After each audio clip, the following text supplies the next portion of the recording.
Salut les mobbers! L'étape 4 de la restauration de la SPX Tennessee. Allez, c'est parti! Fire!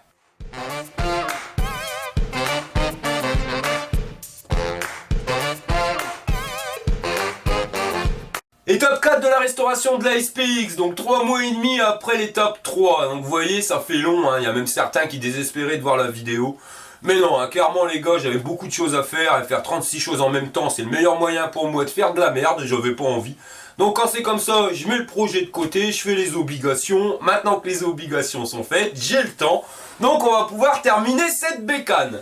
Allez, c'est parti pour l'étape 4. Au niveau du phare, je vous avais demandé sur la dernière vidéo ce qui vous intéressait, si vous préférez le noir ou le chromé. Donc là c'est clair, à l'unanimité, c'est le noir qui a gagné. Donc on va installer celui-ci. Alors au niveau du contour chromé, là j'ai mis du HP34, donc ça marche nickel pour faire briller. Pareil au niveau des pattes de fixation sur le côté, tout ça c'est passé au HP34 histoire de donner un bon petit coup de brillant. Et au final, ça nous donne donc ceci. Je viens d'installer le frein arrière. La partie cycle est maintenant terminée. Avant de continuer, on va bien regarder l'état du freinage. Si le frein avant freine bien, idem pour le frein arrière. Parce que c'est bien beau maintenant de vouloir s'intéresser à vouloir aller plus vite, mais il faut être sûr de pouvoir s'arrêter, parce que sinon ça craint du boudin. On va maintenant passer à l'addition, donc on était à 491 €. Là, il y a eu le phare qui a été rajouté, donc le phare, je le compte 5 balles. C'est un phare que j'avais eu sur une mobilette d'occasion que j'ai démonté, donc j'avais récupéré des pièces. Donc 5 € pour le phare. Pour ce qui est kit de frein, donc les câbles de frein, les gaines, les butées de gaines, les câbles d'arrêt. On va rajouter, on va arrondir à 10 €, donc 10 plus 5, on arrive à 15. En plus des 491 €, donc ça nous amène à 506 € pour l'addition de cette mobilette pour le moment. Pour les cale-pieds, je vous avais dit dans une vidéo précédente que j'étais en galère, qu'ils étaient tous niqués, ils étaient défoncés au niveau du bout. Là c'est bon, donc j'étais dans mon stock de pièces, j'en ai retrouvé une paire, donc ça c'est nickel. Donc il y en a une que j'ai réussi à retirer facilement, l'autre par contre, vous voyez, grosse galère, c'est coincé, carrément. Donc on n'arrive pas à le débloquer. Donc il y a une petite astuce à 2 balles pour éviter de s'énerver, d'en chier comme un russe à essayer de l'enlever. Donc c'est valable aussi pour les guidons, les poignées de guidon, vous voyez, quand elles sont vraiment bien collées. Au lieu de galérer avec un tournevis et au détriment de tout niquer le caoutchouc, vous prenez tout simplement votre pièce, là, la pièce qui est bloquée, donc en l'occurrence ici le cale-pied. On va aller le mettre donc dans l'eau chaude. Alors soit vous faites couler un fin filet, vous voyez, pour que l'eau soit bien chaude au niveau de votre robinet. Soit vous le mettez directement dans une casserole et vous le faites bouillir 5 minutes. Là, grand-mère elle est à la maison, j'ai pas envie de me faire appeler Arthur. Donc on va passer le cale-pied sous l'eau, donc ou la poignée. Vous le faites 5 minutes, vous allez sentir que le caoutchouc va ramollir un petit peu. Et quand le caoutchouc est ramolli, vous le prenez, vous le saisissez en pleine main et vous allez faire un quart de tour. Vous voyez, vous allez bouger de gauche et de droite. Et vous allez voir que vous allez le décoller facilement, il ne vous restera plus qu'à le retirer. Au niveau du budget, pour les cale-pieds, je ne vais pas le compter, parce que ça fait partie d'un vieux stock, on va dire que c'est plus du débarrassage qu'autre chose.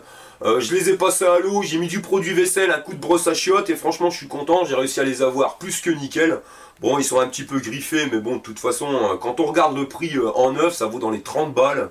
Ouais, non, je trouve ça exagéré, c'est un peu du foutage de gueule le prix. De toute façon, c'est juste pour faire un truc entre parenthèses. À titre indicatif, il y a plus de 10 ans, quand je roulais en mobilette, j'étais un marginal, on se foutait de moi, parce que j'étais le gars qui roulait en mobilette, j'étais un bébert. Ouais, mais l'avantage, c'est que je payais les pièces 3 francs 6 sous. Maintenant que la mobilette, elle est devenue dans le rayon, on va dire, vintage, et surtout que c'est rentré dans le rayon de la passion, je remarque quand même que les vendeurs de pièces, ils se gavent. Il faut être honnête, ils se gavent sur notre dos. Et ils nous vendent un malheureux truc qu'on payait avant, qu'on payait 10 balles, 1,50 €. Maintenant, vous allez payer 15 balles, quoi. C'est un truc de fou. De toute façon, vous regardez, même sur le bon coin, il n'y a pas que qui se gavent. Tout le monde se gave. Avant, on arrivait à toucher une mobilette 50 €. C'est vrai, je vous jure, il y a 15 ans. On me voyait en mobilette, il y a un gars qui venait me dire: ah, tu roules en mobilette? Bah moi j'en ai une qui traîne dans mon garage, voilà, 50 € si tu veux je te la revends. Voilà, et quand il nous disait 50 €, il avait l'impression d'avoir fait une super affaire, il nous avait arnaqué. Maintenant vous regardez bien, pour 50 balles, c'est tout juste si on arrive à avoir le garde-boue avant. Et ça c'est vraiment désolant. Au niveau du cale-pied, j'aurais pu mettre du silicone pour avoir une finition plus au niveau de la brillance. Ça j'évite, voilà. Cale-pied, selle et poignée, j'évite carrément le silicone. Pourquoi? Parce que ça marche nickel, ça fait bien avec le caoutchouc, ça le fait briller. Le délire, c'est que ça glisse. Et sur les cale-pieds, sur la selle et sur la poignée, si vous en mettez, ça risque de craindre et de tanguer un peu dans les virages, ça serait con de se faire éjecter de sa mobilette. Hein. À titre indicatif, c'est comme sur les pneus avec le Rénov pneu. Quand il y a une paire d'années, au tout début du Rénov pneu, donc ça c'était génial. C'est vrai que quand j'ai découvert le Rénov pneu, j'avais vu mon père qui avait mis ça sur sa bagnole. Waouh, le pneu il était tout grisâtre. Vous arrivez avec du Rénov pneu, vous le mettez sur le flanc et on dirait qu'il est neuf. Ouais. Et sur la notice, c'est marqué uniquement sur le flanc et pas sur la bande de roulement. Mais bon, quand on est jeune, hein, bon. Donc j'étais parti, j'ai vu ça, donc je vais essayer sur ma mobilette. J'en ai blindé partout sur les flancs, blindé sur la bande de roulement. Ah bah ouais, ça faisait con parce que sur les côtés c'était brillant, mais pas sur le dessus, ça faisait encore tout gris. Donc j'en blinde partout, hein, je comprends pas pourquoi il marque sur la notice qu'il faut pas le mettre, bah j'ai compris après. Donc me voilà parti faire mon crâneur, hein, avec mon dernier t-shirt LC Waikiki, hein, je sais pas si tu vois celui avec le gros singe là, qui fait du skateboard qui dérape sur une peau de banane. Bah ouais, bah la peau de banane, ce jour-là, sa mère, c'est moi qui l'ai bouffé. Parce que là, je m'en rappelle. Hein. Donc on arrive, il y avait les copains et les copines sur la place du village. Ouah, je vais faire le crâneur, montrer que c'est moi qui ai la plus belle mobilette. Je mets du peps, j'arrive à fond les manettes. Freinage de dernière minute, tu vois, histoire de dire, de faire voir aux gonzesses que c'est toi qui as la meilleure des mobilettes.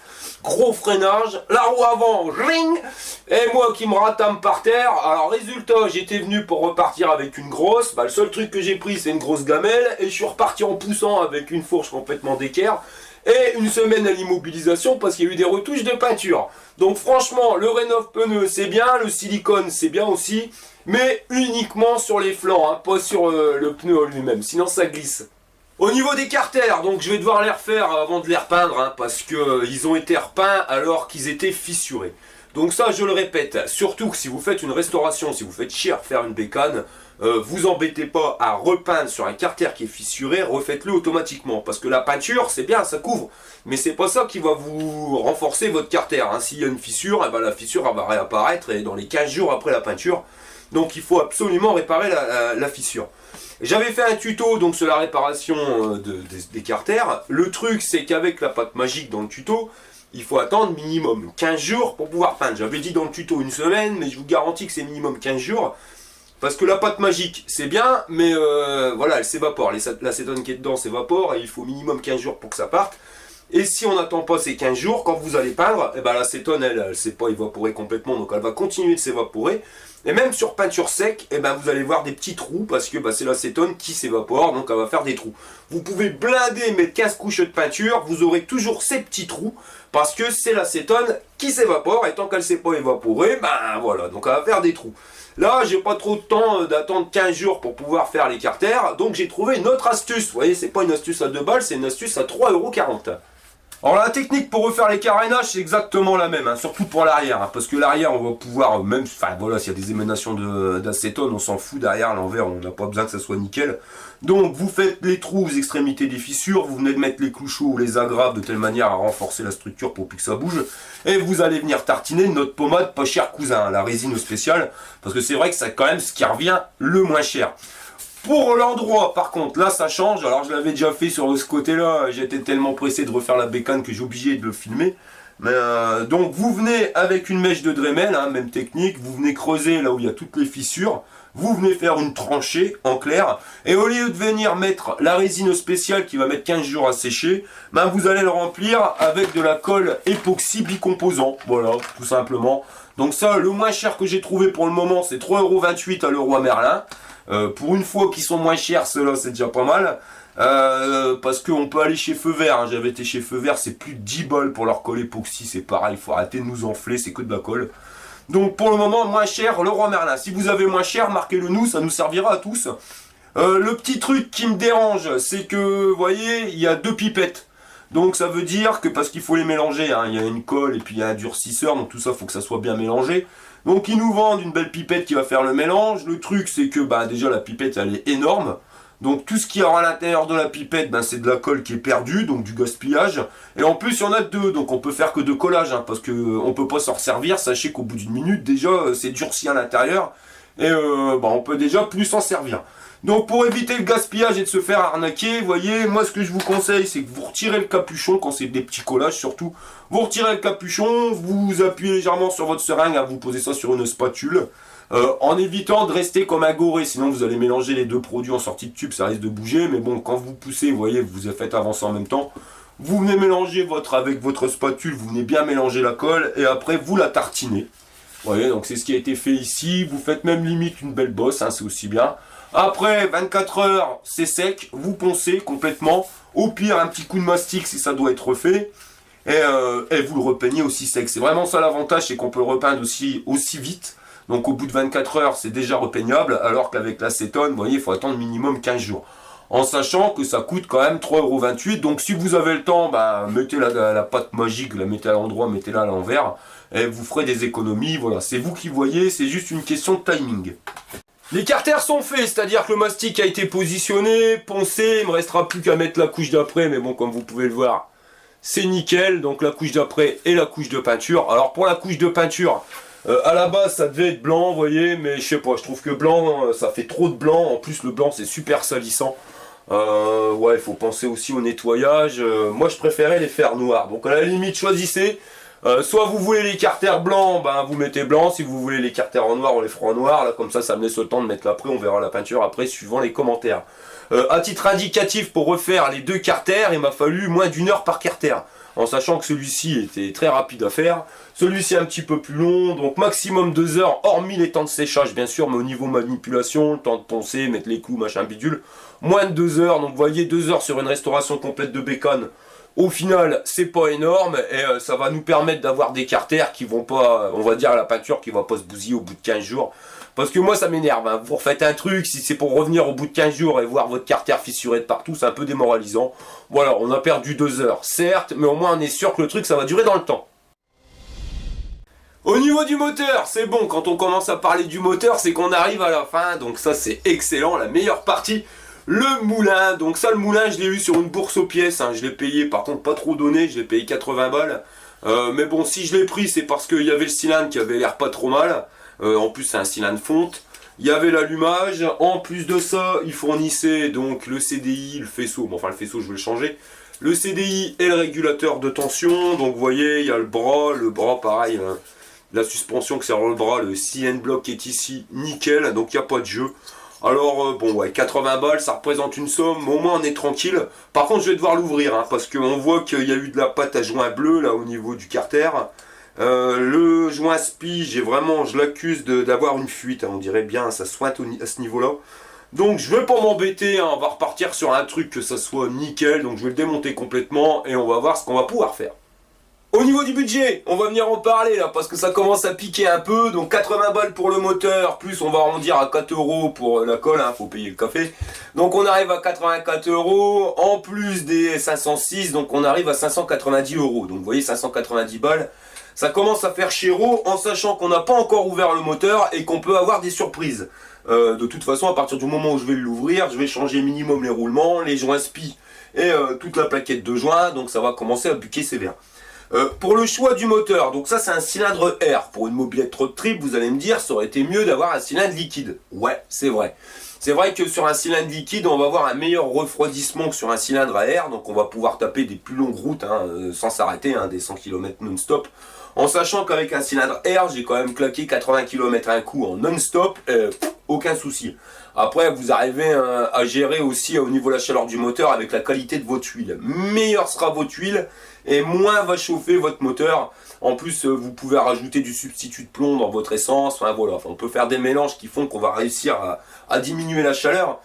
Mais avoir un refroidissement liquide maintenant, c'est plus forcément évident parce que c'est un problème de pièces. Déjà, il vous faut un radiateur. Et les radiateurs, trouver un radiateur en bon état, c'est pas franchement évident. Pourquoi? Parce que les mecs, ils ont fait tourner les radiateurs avec de l'eau. Et quand vous mettez de l'eau normale dans votre radiateur, hein, ça marche, il n'y a pas de souci. Le problème, c'est que ça va déposer du calcaire, ça va, un, les entartrer, et deux, que la flotte va venir bouffer l'intérieur de votre radiateur. Et là, vous n'êtes pas garanti qu'au bout de 600 km, vous n'ayez pas une fuite. Donc imaginons que vous êtes en road trip et à 600 bornes de chez vous, vous avez une fuite sur un radiateur. Je vous garantis que réparer un radiateur sur le bord de la route, bah c'est pas évident. Vous voyez, sur un cylindre air, on va venir le claquer, on va venir serrer un cylindre air sur le bord de la route. Ça sera quand même nettement plus simple à se dépatouiller. Pourquoi? Parce qu'il y aura bien un petit revendeur du coin qui aura un minimum un cylindre piston de 103, voire un cylindre de Fox. Sachez-le, un cylindre de Fox va bien fonctionner sur votre bas moteur de 103 sans aucun souci. Même il va tourner mieux, hein, parce que c'est un peu un kit déguisé le cylindre de Fox. On va dire qu'il a été amélioré au niveau des transferts. Donc vous arrivez à remplir plus vite votre moteur et à le vider plus vite, donc automatiquement il ira plus vite. Donc si vous voulez pas tourner avec un kit et que vous voulez des meilleures performances qu'un cylindre d'origine, bah prenez un cylindre de fois, vous allez payer 70 balles, il va tourner rien de mieux.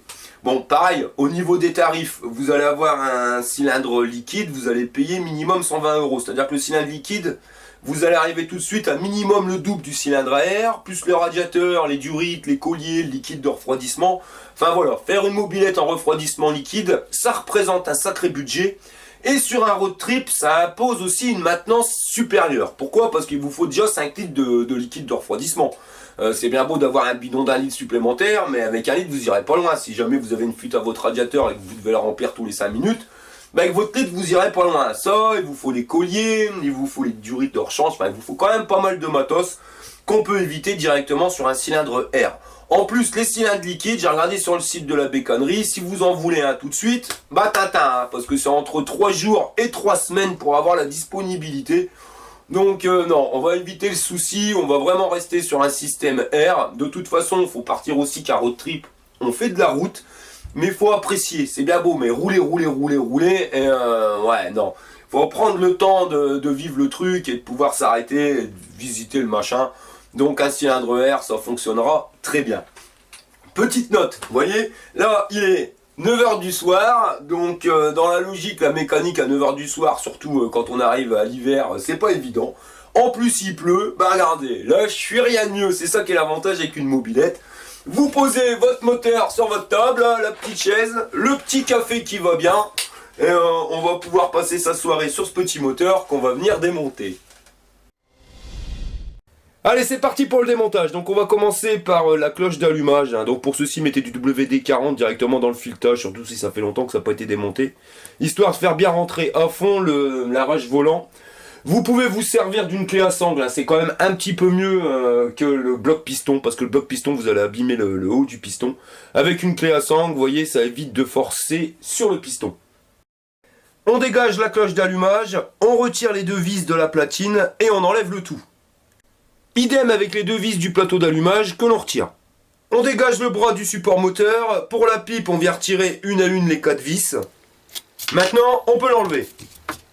Au niveau des clapets, alors là, je sais pas si le moteur il devait tourner beaucoup, parce que quand on regarde, vous voyez, entre la lamelle et le support de lamelle, là, ça devrait être bien aplati pour pouvoir pas faire passer l'air. Quand on doit pas le faire passer, ben, vous voyez, l'ouverture, elle est plus qu'ouverte. Donc ça, c'est pas des clapets qui doivent bien fonctionner.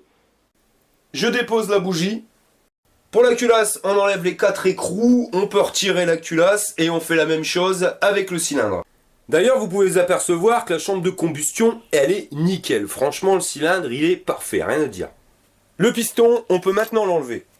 Alors, je sais pas avec quoi il roulait, mais c'était terrible, parce que y a vraiment eu de la merde. Il devait pas y avoir de filtre à air sur cette bécane, parce qu'il y a de la merde carrément qui est rentrée ici, donc à l'entrée du bas moteur. Mais alors à l'intérieur, c'est encore pire. Regardez, la couche de merde phénoménale. Ouais, c'est ça, c'est de la terre avec des petits gravillons. Enfin, ah ouais, non, mais ça, c'est significatif d'un moteur qui a tourné sans filtre à air. Regardez le carnage. S'il n'y a pas de filtre à air, vous filtrez pas, donc vous envoyez toute la merde dans le moteur, et avec l'huile, bah, ça reste à l'intérieur, ça vous fait un carnage. On va dévisser les 3 vis du support moteur que l'on pourra ainsi démonter. On dévisse les 3 vis du carter moteur. On va pouvoir démonter notre carter, donc pour ceci je vais me servir d'un chalumeau et je vais venir chauffer donc le carter au niveau du roulement, donc la partie extérieure pour jouer sur la dilatation. Une fois que c'est bien chaud, il ne me restera plus qu'à mettre un coup de geste commercial, gentiment, un petit coup de maillet, et ça va faire tomber notre carter. Et on fait la même chose de l'autre côté. Bon, le joint spi, je crois qu'il était mort, puis c'est pareil pour le vilo, il n'est pas forcément mort, mais il y a quand même un jeu, je vous montre le jeu, il est énorme, vous voyez.